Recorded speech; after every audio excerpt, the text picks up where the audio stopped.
Baik, Assalamualaikum warahmatullahi wabarakatuh. Baik, di sini saya dan rekan saya akan menjelaskan dan mempresentasikan terkait dengan hasil proyek kami ya pada mata kuliah pengelolaan citra digital yang berjudul klasifikasi citra daun padi sehat dan terkena penyakit labes dengan implementasi pre-processing dan interaksi fitur GLCM. Nah, sebelum itu izinkan saya untuk memperkenalkan kelompok kami yang dimana kami dari kelompok 12 dengan anggota tim, yaitu yang pertama ada rekan saya yaitu Yusri Abdi dengan NIM F1D023100098. Lalu ada Apriliano dengan NIM F1D023100068. Lalu dengan saya sendiri yaitu Nailan Nugradisa dengan NIM F1D023100020. Lalu ada rekan saya yaitu Nabila Zahirani dengan NIM F1D023100019.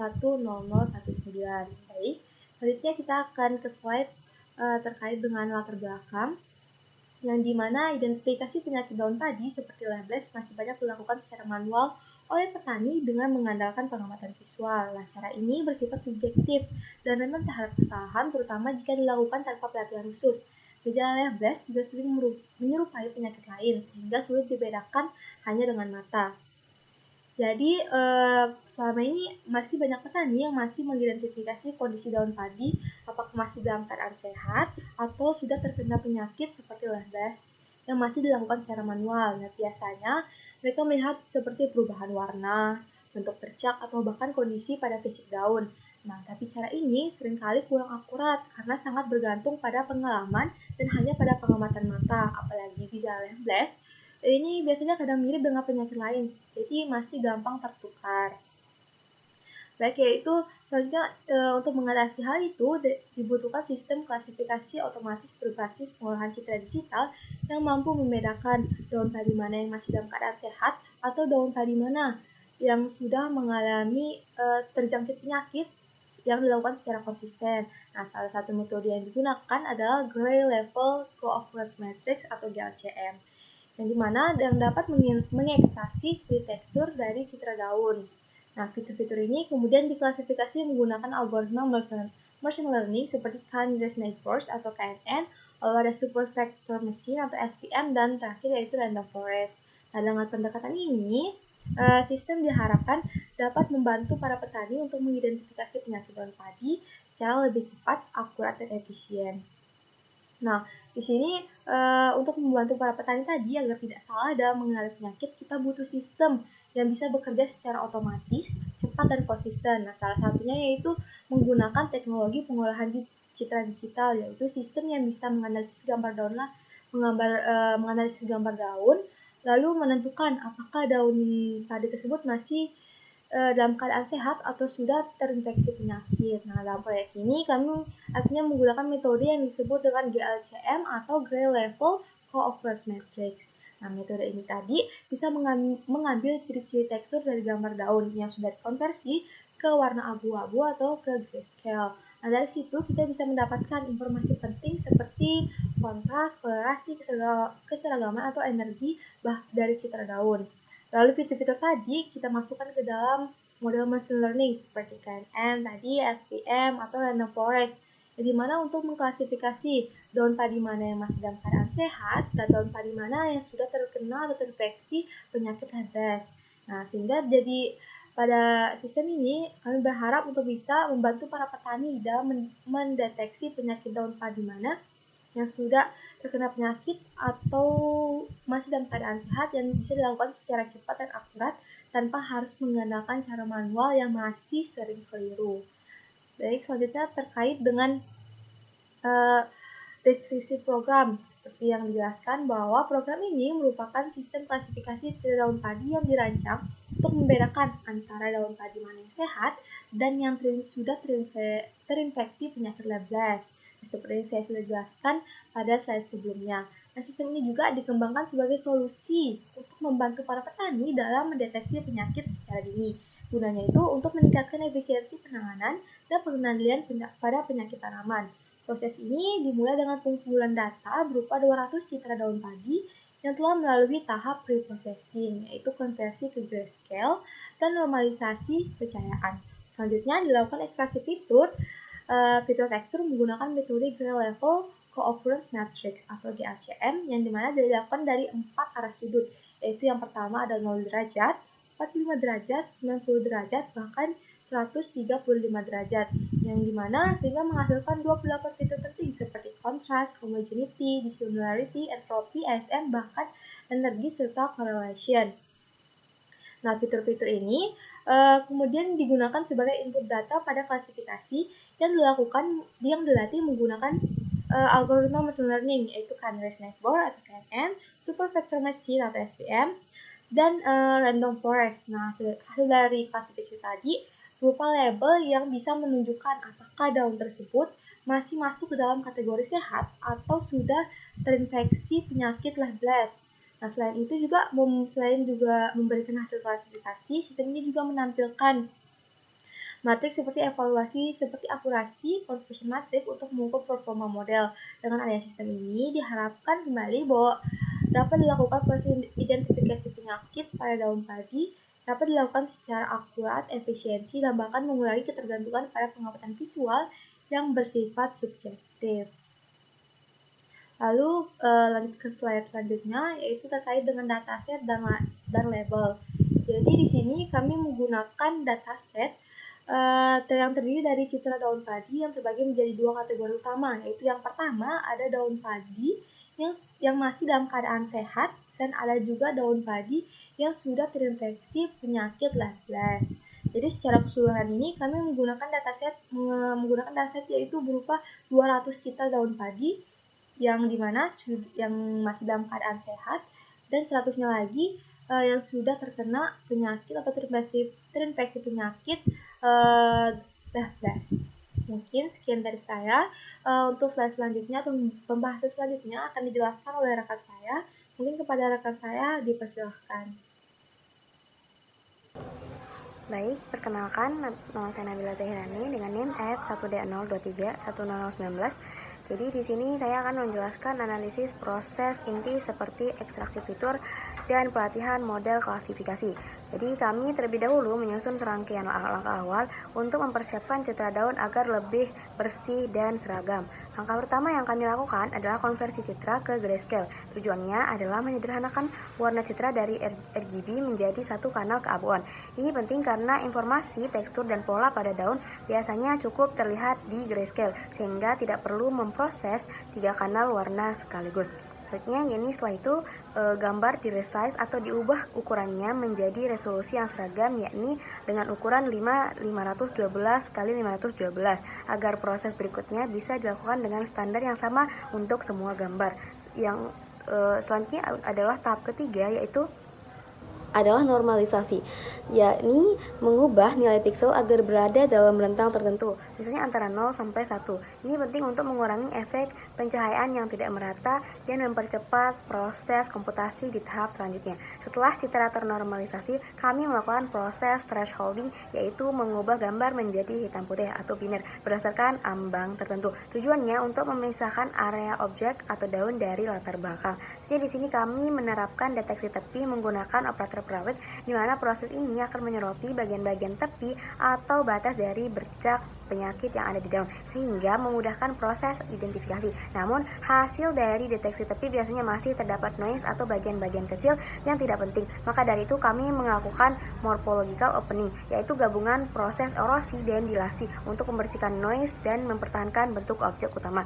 Yang terakhir adalah konvolusi, yaitu proses pemrosesan citra menggunakan kernel atau filter tertentu, misalnya untuk menyentuhkan tepi atau memperjelas pola tekstur yang ada. Setelah semua langkah ini selesai, citra daun masuk ke tahap pre-processing selanjutan dari ekstraksi fitur. Jadi selanjutnya, saya akan menjelaskan analisis percobaan tanpa pre-processing. Pada percobaan tanpa pre-processing, jadi sesuai judul yang kami angkat, kami mencoba mengklasifikasikan daun padi menjadi 2 kategori, yaitu daun sehat dan daun yang terkena penyakit leaf blast. Yakni dengan menggunakan 3 jenis algoritma, yakni pertama random forest, Yang kedua ada SVM, dan yang ketiga ada KNN. Jadi di sini dapat terlihat bahwa model random forest mencapai akurasi sebesar 82,5%. Selanjutnya di sini ada SVM yang mana memperoleh akurasi sebesar 97,5%, dan yang terakhir ada KNN yang memperoleh akurasi sebesar 92,5%. Nah, kenapa sih hasil klasifikasinya itu bisa berbeda-beda? Pertama, di sini seluruh gambar daun dalam dataset diubah ukurannya menjadi 512 dikali 512 pixel dan dikonversi ke bentuk grayscale. Ini dilakukan agar ukuran dan warna gambar lebih seragam. Setelah itu, fitur citra yang mewakili tekstur dan karakteristik permukaan daun diambil menggunakan metode Gray Level Co-Occurrence Matrix atau GLCM, di mana selanjutnya data kemudian dibagi menjadi dua bagian utama, yaitu data training data dan testing data, yakni menggunakan metode train test split. Jadi sebagian gambar digunakan untuk melatih model dan sisanya digunakan untuk menguji. Lalu disinilah terjawab kenapa hasil akurasinya bisa berbeda-beda, karena setiap algoritma tadi itu memiliki perbedaan yang dia punya algoritmanya masing-masing. Jadi random forest itu dia itu algoritma yang dimana dia berbasis kayak decision tree, yang dimana dia itu bekerja dengan membuat banyak tree dan ngambil hasil voting dari semua tree tersebut. Yang kedua itu ada SVM, yang dimana dia bekerja dengan mencari batas terbaik atau hyperplan, yang dimana dia bisa memisahkan dua kelas, sehat dan sakit, sehingga SVM-nya itu efektif kalau datanya dapat dipisahkan dengan tepat. Makanya di sini di analisis ini nilai SVM yang paling tinggi. Soalnya yang kedua itu ada nilai KNN, dan yang terakhir itu ada nilai random forest. Nah, ini di sini untuk algoritma KNN sendiri dia adalah metode yang gimana ketika ada data uji baru, KNN tuh dia bakal melihat tetangga terdekatnya dari data latih atau testing data dan menebak kelas berdasarkan mayoritas. Selanjutnya bakal dijelaskan oleh teman saya. Terima kasih. Baik, Assalamualaikum warahmatullahi wabarakatuh.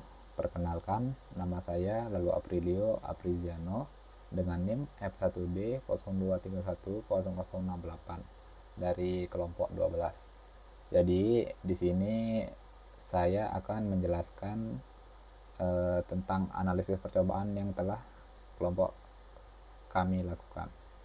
Jadi pada percobaan pertama dilakukan pre-processing, yaitu riset citra dengan ukuran 512 x 512, lanjut ke grayscale, kemudian normalisasi dan ekualisasi histogram. Hasil evaluasi menunjukkan model random forest mencapai 77%, diikuti dengan model SVM 82% dan model KNN sebesar 85%. Jadi di sini model dengan nilai tertinggi itu ada pada model KNN sebesar 85%, sedangkan model random forest memiliki nilai terendah yaitu 77%. Mengapa demikian? Jadi ini hasil pre-processing pada percobaan pertama. Dari gambar ini kita bisa tahu bahwa objeknya itu akan berwarna hitam, sedangkan latarnya akan terlihat penuh noise. Nah, lalu mengapa model random forest ini memiliki nilai yang rendah? Jadi hal ini disebabkan karena noise pada latar belakang itu terlalu banyak, sehingga model dari random forest kesusahan untuk melakukan evaluasi. Kemudian di sini kita bisa lihat dari perbandingan kedua kelas yang sehat dan kelas yang lebless atau ada jamur di tengah-tengahnya, itu tidak ada perbedaan pada percobaan ini. Jadi bisa dikatakan hasil dari percobaan ini false positive. Walaupun di sini model KN memiliki nilai sebesar 85%. Lanjut di analisis percobaan yang kedua. Pada percobaan ini dilakukan pre-processing riset citra dengan ukuran yang sama pada percobaan sebelumnya, yaitu 512 kali 512. Lanjut ke grayscale, thresholding, filter min, operasi prewidth, dan normalisasi. Kemudian hasil evaluasi menunjukkan bahwa model random forest mencapai nilai 82%, mengalami peningkatan dari percobaan sebelumnya. Diikuti dengan model SPM dengan 85% dan model KNN sebesar 77%. Nah, di sini kita bisa lihat bahwa model KNN mengalami penurunan dari yang sebelumnya 85% menjadi 77%. Mengapa demikian? Jadi ini hasil pre-processing yang telah dilakukan pada percobaan kedua dan menghasilkan citra pendeteksian tepi seperti ini. Nah, di sini mengapa KNN memiliki nilai rendah? Karena di sini minimnya detail atau informasi dari citra ini. Karena dapat kita ketahui bahwa deteksi tepi hanya mendeteksi tepinya, dan untuk selain tepi itu berwarna hitam. Jadi karena di sini kurangnya detail dari citra tersebut, maka model KNN kesusahan dalam melakukan evaluasi dan mendapatkan nilai kecil sebesar 77%. Oke, lanjut ke percobaan ketiga. Pada percobaan ketiga ini dilakukan pre-processing resize citra ukuran 512 kali 512, kemudian grayscale, thresholding, highlight, dan normalisasi. Hasil evaluasi menunjukkan bahwa model random forest mencapai 72%, diikuti dengan model SPM dengan 80% dan KNN sebesar 85%. Pada percobaan ketiga ini dapat kita ketahui bahwa model random forest turun menjadi 72%. Hal ini sebelumnya ini hasil percobaan ketiga yang telah dilakukan. Jadi pada percobaan ketiga ini hanya objeknya saja yang diambil, sedangkan latar belakangnya dihapus. Lalu mengapa nilai dari random forest turun menjadi 72%? Jadi nilainya turun karena minimnya detail dari citra ini. Karena di sini latar belakangnya ini dihapus dan citra hanya ada pada objeknya saja, sehingga ini detailnya sangat-sangat minim, dan model random forest kesusahan untuk menganalisis citra yang memiliki detail terlalu sedikit seperti itu. Jadi kesimpulannya pada ketiga percobaan ini, model yang memiliki hasil evaluasi paling stabil itu adalah model SPM, yaitu berada pada rentang 80% ke atas. Bisa dilihat pada percobaan pertama SPM itu 82%, lanjut ke percobaan kedua 85%, dan percobaan ketiga 80% kembali. Hal ini terjadi karena model SPM itu tidak terlalu terpengaruh pada noise, pada deteksi tepi. Intinya yang penting citranya itu yang penting objek intinya itu masih terlihat jelas. Itu aja. Mungkin sekian penjelasan dari saya. Setelah ini saya berikan ke teman untuk menjelaskan codingannya. Terima kasih. Baik, di sini saya akan menjelaskan kode program dari percobaan-percobaan yang telah kami lakukan. Kita langsung saja ke kodenya. Jadi di sini kode yang saya gunakan itu pada percobaan kedua. Jadi sampel yang saya gunakan itu kode pada percobaan kedua. Langsung saja di sini di bagian awal sudah pasti itu mengimport library yang akan digunakan fungsi-fungsi yang ada dari library tersebut. Di sini ada library OS, CV2, Matplotlib, Pyplot, ada NumPy, Pandas, dan lain sebagainya. Kemudian selanjutnya di sini ada fungsi resize citra dengan parameter gambar dan ukuran. Nah, fungsi resize citra ini yaitu digunakan untuk merubah ukuran dari citra-citra yang ada di dataset. Kenapa? Karena mungkin saja setiap citra yang ada di dataset itu memiliki ukuran yang berbeda-beda, sehingga nanti pada saat dimasukkan citranya ke dalam program, itu bisa terjadi error karena ukuran citra yang berbeda-beda. Oleh karena itu, untuk mengantisipasinya, kami menggunakan resize citra ini. Kemudian selanjutnya di sini adalah untuk mengimport datasetnya. Selanjutnya di sini tuh kami menggunakan sampel satu yang sehat dan satu yang terkena penyakit. Bisa dilihat secara langsung di sini, ini healthy leaf dan ini leaf blast. Yang ini terkena oleh yang ini terkena oleh penyakit atau jamur, yang ini adalah daun padi yang sehat. Kemudian selanjutnya di sini ada kode program untuk melakukan augmentasi. Nah, augmentasi ini adalah untuk menyimpan. Nah, di sini ada data augmentasi itu untuk menyimpan augmentasinya. Kemudian label augmentasi itu untuk membuat label yang sesuai dengan citra augmentasinya. Kemudian di sini ada path augmented itu untuk menyimpan path asal data. Kemudian ada file name augmented itu untuk menyimpan nama file yang sudah diaugmentasi. Nah, kemudian di bawah ini itu ada untuk melihat apakah berapa banyak data yang diaugmentasi dan berapa banyak data yang belum diaugmentasi. Pada percobaan kedua ini tidak dilakukan augmentasi karena data yang didapatkan sudah lebih dari 100 lebih, jadi tidak dilakukan augmentasi. Selanjutnya, di sini ada kode fungsi-fungsi untuk pre-processing yang akan diterapkan pada citra-citra yang ada di dataset.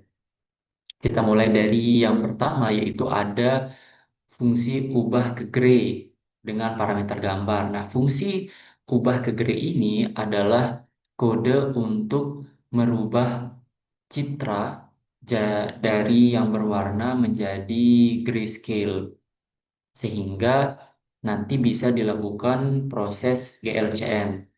Kemudian di sini ada thresholding. Nah, thresholding ini adalah fungsi di mana untuk memisahkan antara objek dengan bagian background.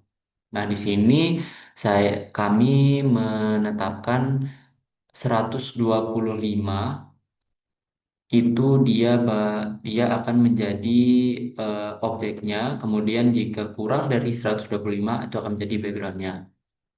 Sehingga terlihat lebih jelas juga bagaimana daun padi tersebut memiliki penyakit atau tidak. Nah, kemudian di sini untuk deteksi tepinya kami menggunakan eh, mean prewidth. Jadi dihitung dulu meannya berapa, kemudian menggunakan prewidth. Nah, mean di sini digunakan kernel 5 kali 5. Kemudian kernel prewednya tentu saja yang sudah ditetapkan yaitu ada minus 1, 0, 1, dan seterusnya. Kemudian untuk meannya ini untuk mencari mean.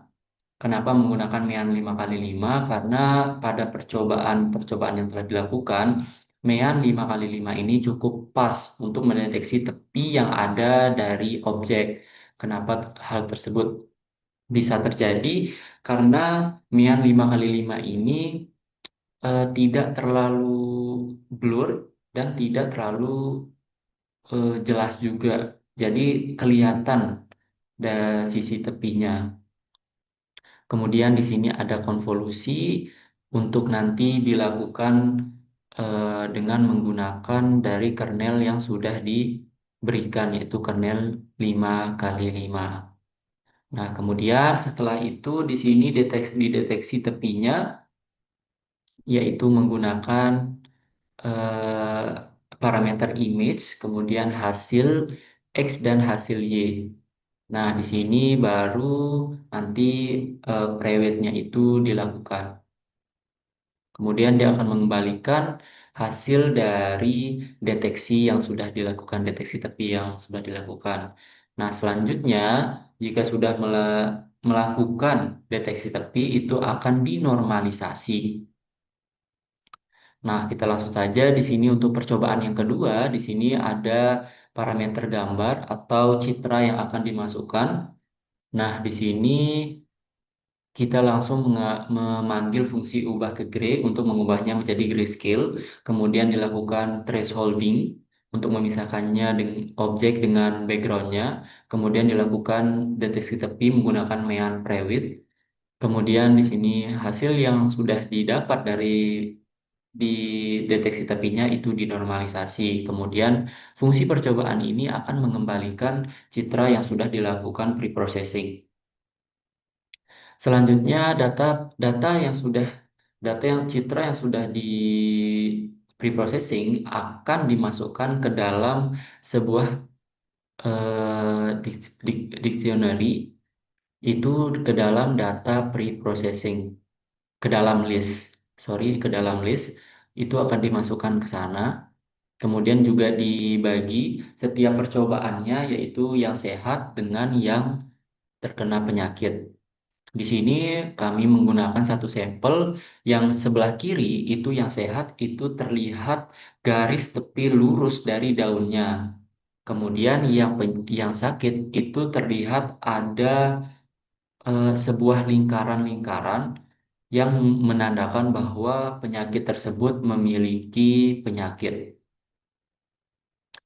Nah, kemudian di sini kita langsung saja ke bagian GLCM-nya. Nah, di bagian GLCM ini yaitu digunakan untuk menghitung gray level co-occurrence matrix dari sebuah citra grayscale yang berdasarkan arah tertentu. Nah, parameter image adalah array dua dimensi yang merepresentasikan citra, sedangkan derajat menentukan sudut arah GLCM yang ingin dihitung. Nah, fungsi ini mendukung empat sudut yaitu 0 derajat, 45 derajat, 90, dan 135 derajat. Nah, berdasarkan sudut-sudut yang tadi saya sebutkan, nah fungsi ini akan mengatur parameter angle dalam satuan radian dan memanggil Greco-matrix dari schemage features dari library schemage features. Nah, hasil dari fungsi ini adalah array 4 dimensi yang merepresentasikan GLCM ternormalisasi dan simetris dengan jarak antar piksel sebesar 1. Nah, kemudian di sini ada fungsi correlation matrix. Nah, fungsi ini digunakan untuk menghitung nilai korelasi dari sebuah matriks GLCM yang sudah dilakukan tadi. Nah, fungsi ini menerima parameter matriks yaitu array 4 dimensi hasil dari Greco-matrix dan mengembalikan nilai korelasi pada indeks 00. Nah, nilai korelasi ini menggambarkan sejauh mana sih hubungan linear antara piksel dalam citra dan merupakan salah satu fitur statistik tekstur yang umum digunakan dalam analisis citra. Kemudian selanjutnya di sini ada fungsi dissimilarity dengan parameter matriks. Nah, jadi fungsi ini tuh digunakan untuk menghitung nilai dissimilarity dari sebuah matriks GLCM. Nah, fungsi ini menerima input berupa matriks, yaitu array 4 dimensi yang sudah dilakukan, yaitu di Greco matrix, dan mengembalikan nilai dissimilarity pada indeks 00. Nah, nilai dissimilarity ini mengukur sejauh mana sih tingkat ketidaksamaan antara pasangan piksel dalam citra. Semakin besar nilai ini, semakin besar pula perbedaan intensitas antara piksel yang berpasangan. Sehingga daun yang sehat dengan daun yang berpenyakit itu bisa dibedakan. Kemudian di sini ada homogeneity, ada fungsi homogeneity. Nah, fungsi ini yaitu digunakan untuk menghitung nilai homogeneity dari sebuah matriks GLCM. Nah, parameter matriks merupakan array 4 dimensi hasil dari fungsi Greco matrix. Nah, fungsi ini mengembalikan nilai homogeneity pada indeks 00 yang merepresentasikan seberapa dekat distribusi elemen-elemen dalam GLCM terhadap diagonal utama. Nah, semakin tinggi nilai homogenitinya, maka semakin halus tekstur citra karena nilai intensitas piksel yang berdekatan cenderung serupa. Kemudian selanjutnya di sini ada fungsi kontras. Jadi fungsi kontras ini digunakan untuk menghitung nilai kontras dari sebuah matriks GLCM. Nah, parameter yang digunakannya itu adalah array 4 dimensi hasil dari fungsi Greco-matrix. Nah, fungsi ini mengembalikan nilai kontras pada indeks 00 yang menunjukkan tingkat perbedaan lokal dalam citra. Nah, nilai kontras yang tinggi mengidentifikasikan adanya variasi intensitas piksel yang besar sehingga tekstur citra terlihat lebih kasar. Ya, ini tuh perbedaannya sama yang tadi sebelumnya. Kemudian ada fungsi ASM. Nah, fungsi ini digunakan untuk menghitung nilai angular second moment dari sebuah matriks GLCM-nya. Kemudian fungsi ini mengembalikan yang akan merepresentasikan tingkat keseragaman energi dalam tekstur citra. Nah, nilai ASM yang tinggi menunjukkan tekstur yang seragam dan halus karena distribusi nilai intensitas antar pasangan piksel cenderung stabil. Selanjutnya di sini ada fungsi energi. Jadi fungsi energi ini digunakan untuk menghitung nilai energi dari matriks GLCM. Nah, fungsi ini akan mencerminkan keseragaman dalam distribusi tekstur citra. Energi merupakan akar kuadrat dari angular second moment yang sebelumnya, fungsi yang sebelumnya, dan nilainya akan lebih tinggi jika elemen-elemen GLCM terkonsentrasi menandakan tekstur yang halus dan seragam. Selanjutnya ada fungsi entropi GLCM. Di sini fungsi ini tuh digunakan untuk menghitung nilai entropi dari matriks GLCM-nya. Kemudian fungsi ini pertama-tama tuh akan meratakan matriks menjadi array satu dimensi. Kemudian menghitung entropi menggunakan fungsi entropi dari modul scipy.stats. Nilai entropi mengukur tingkat ketidakpastian atau kompleksitas tekstur dalam citra. Nah, nilai entropi yang tinggi menunjukkan tekstur yang lebih kompleks dan acak. Nah, kemudian di sini untuk menyimpan derajat empat sudut yang ada, yaitu 0 derajat, 45 derajat, 90 derajat, dan 135 derajat. Fungsi GLCM dipanggil dengan parameter sudut yang berbeda-beda sesuai dengan yang tadi ada 4. Kemudian, setiap citra memiliki 4 matriks GLCM yang merepresentasikan tekstur berdasarkan arah yang berbeda, yang nantinya dapat digunakan untuk ekstraksi fitur tekstur lebih lanjut. Kemudian di sini ada variabel-variabel daftar kosong yang disiapkan untuk menyimpan hasil ekstraksi berbagai fitur tekstur dari matriks GLCM pada 4 sudut yang berbeda yaitu 0, 45, 90, dan 135 derajat.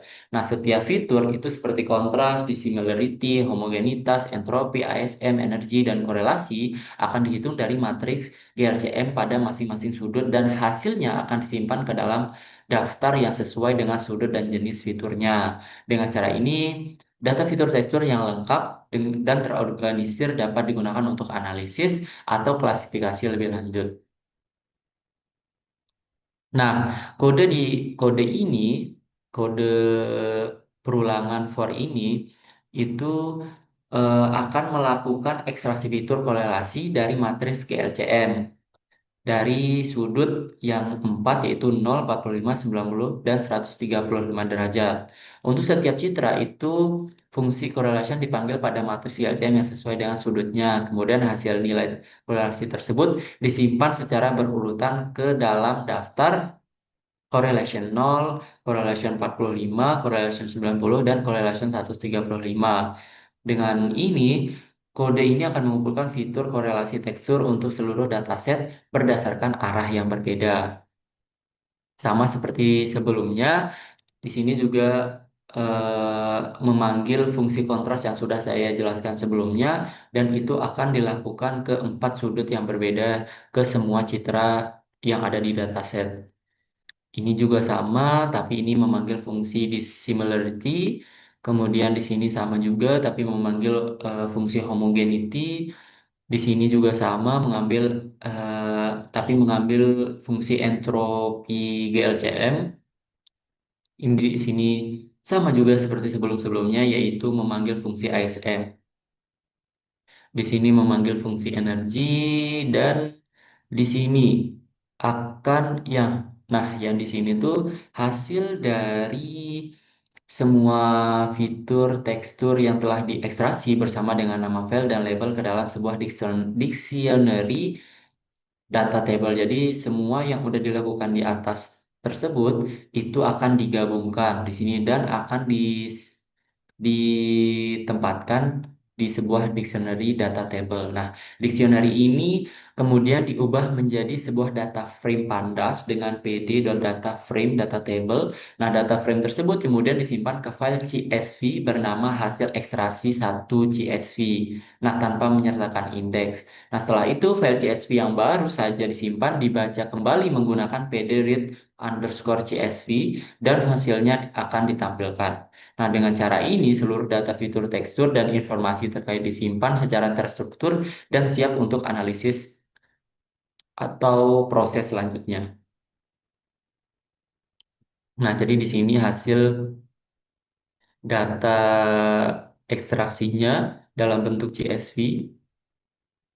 Di sini ada 200 image, kemudian ada 30 kolom dengan fungsi-fungsi yang sudah saya jelaskan tadi, yaitu kontras dan lain sebagainya dengan 4 sudut yang berbeda, yaitu 0, 45, 90, dan 135 derajat.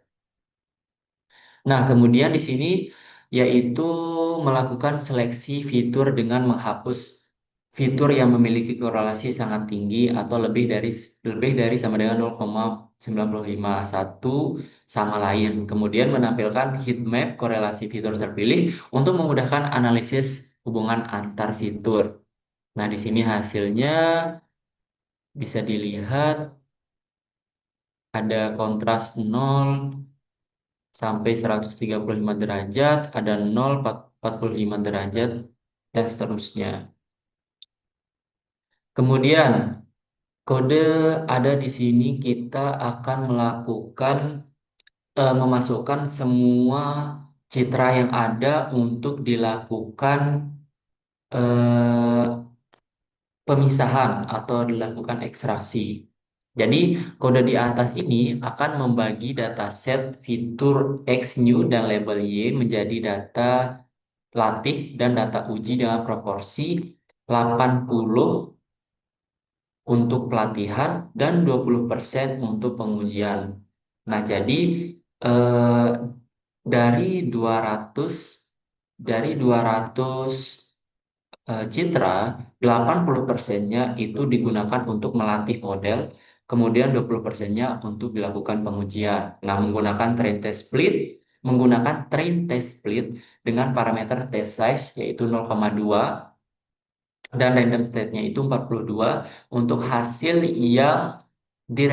yang dapat direproduksi, kemudian mencetak ukuran masing-masing subset data hasil pembagian tersebut. Kemudian eh, selanjutnya itu dilakukan normalisasi fitur pada data latih dan data uji dengan metode standarisasi, yaitu mengurangi nilai rata-rata atau mean dan membagi dengan standar deviasi. Nah, dari data latih X-train, sehingga kedua dataset memiliki distribusi dengan mean 0 dan standar deviasi 1 yang membantu meningkatkan performa model machine learning. Nah, selanjutnya akan ada kode untuk mendefinisikan fungsi generate classification report yang menampilkan laporan klasifikasi lengkap termasuk precision, recall, F1 score, conversion matrix, dan akurasi berdasarkan label asli dan prediksi. Nah, selain itu, kode juga akan menginisialisasi 3 model klasifikasi yang berbeda, yaitu ada random forest dengan 5 pohon keputusan, ada support vector machine dengan kernel RBF, dan K-nearest neighbors atau KNN dengan 5 tetangga terdekat. Semuanya menggunakan seed random 42 untuk konsistensi hasil. Nah, di sini untuk random forest dan latih X-train dan Y-train, setelah pelatihan selesai, model digunakan untuk memprediksi kelas pada data latih dan hasilnya dievaluasi dengan menampilkan laporan klasifikasi, confusion matrix, dan akurasi. Selanjutnya, model juga digunakan untuk memprediksi kelas pada data uji X-test dan evaluasi serupa dilakukan untuk mengukur performa model pada data yang belum pernah dilihat sebelumnya. Di sini hasil training setnya dari random forest yaitu memiliki akurasi 0,975. Kemudian untuk testing setnya itu menghasilkan 0,825 akurasi. Nah, kemudian selanjutnya di sini yang tadi itu random forest, selanjutnya yang kedua itu adalah support vector machine atau SVM. Nah, dari SVM ini didapatkan untuk training setnya itu mendapatkan 0,9125 akurasinya. Kemudian untuk testing setnya memiliki akurasi 0,85. Di sini yang terakhir yaitu ada key nearest neighbors. Jadi untuk KNN di sini training setnya mendapatkan akurasi 0,9. Kemudian untuk akurasinya untuk testing set menghasilkan akurasi 0,775. Jadi KNN ini memiliki akurasi untuk testing setnya yang terendah yaitu 0,775. Nah, selanjutnya di sini tuh mendefinisikan fungsi plot confusion matrix untuk menampilkan matriks kebingungan dengan visualisasi menggunakan confusion matrix display dari scikit-learn yang diberi judul sesuai parameter. Setelah itu fungsi tersebut dipanggil untuk menampilkan confusion matrix dari hasil prediksi data uji Y-test oleh ketiga model klasifikasi yaitu random forest, SVM, dan KNN sehingga memudahkan perbandingan performa visual antara model. Nah, di sini untuk random forest confusion matrix di mana true labelnya 1 dan 0. Jadi true dia mendapatkan yang satu itu 4, kemudian yang false-nya itu 0. Yang false-nya itu ada 18. Untuk predictable yang 0. Untuk predictable label yang satu itu yang true label satunya mendapatkan 15, yang 0 ada 3. Di sini untuk yang SVM. Nah, yang SVM di sini untuk yang true label satu pada predictable label 0, jadi true label satu mendapatkan 1 dan 0 itu ada 16. Sedangkan untuk predictable label satu yang true label satu ada 18 dan true label 0 ada 5. Nah, untuk yang KNN itu confusion KNN confusion matrixnya yang true label satu pada predictable label 0 itu ada 3 dan true label 0 itu mendapat ada 15. Dan untuk predictable label satu itu true label satu mendapatkan 16 dan true label 0 mendapatkan 6. Nah, kesimpulan atau evaluasi dari percobaan kedua ini adalah berdasarkan dilihat dari hasil confusion matrix dari ketiga model yaitu random forest, SVM, dan KNN menunjukkan bahwa model SVM itu memiliki pengklasifikasian yang paling baik. Nah, model ini menghasilkan 16 false negatif, 5 false positif, 1 true negatif, dan 18 true positif. Di mana model ini juga memiliki akurasi tertinggi dengan training set mencapai 0,9125 dan testing mencapai 0,85 dibandingkan dengan random forest menghasilkan 18 false negatif, 3 false positif, dan 4 true negatif, dan 15 true positif. Nah, serta mendapatkan nilai akurasi training 0,975 dan testing 0,825. Selain itu, KNN menghasilkan 15 false negatif, 6 false positif, 3 true negatif, dan 16 true positif dengan akurasi training 0,9 dan testing 0,775, di mana paling rendah di antara ketiga model. Oleh karena itu, untuk dataset ini paling baik mengenali polanya yaitu dengan menggunakan model SVM. Jadi mungkin itu saja untuk kode programnya. Kembali lagi ke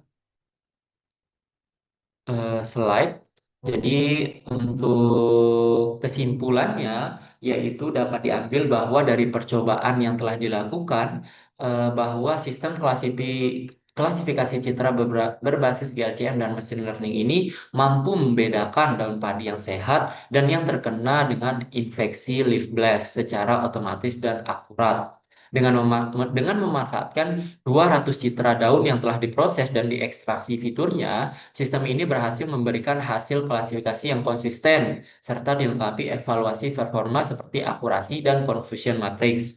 Nah, pendekatan ini tidak hanya mempercepat proses identifikasi penyakit, tapi juga mengurangi ketergantungan pada pengamatan manual yang subjektif, sehingga dapat membantu petani dalam mengambil keputusan yang lebih tepat dan cepat serta efisien di lapangan. Mungkin itu saja yang dapat saya sampaikan. Saya kembalikan ke moderator. Oke, baik, sekian presentasi dari kelompok 12. Kurang lebihnya mohon maaf. Wassalamualaikum warahmatullahi wabarakatuh.